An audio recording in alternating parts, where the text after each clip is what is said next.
Homeowners focus on age. How old is my air conditioner? But age isn't the full story. Access is. If your air conditioner fails in May, you have options. If it fails in July, you have leftovers. That's the difference. When systems fail in peak seasons, everything tightens. Equipment, install dates, time to think.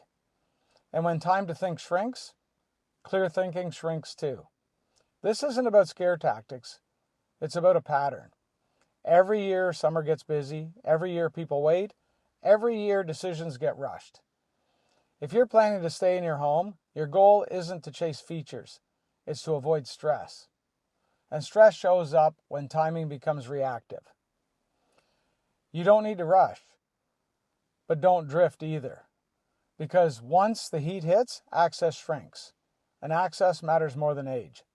Stay comfortable, but please, stay tuned.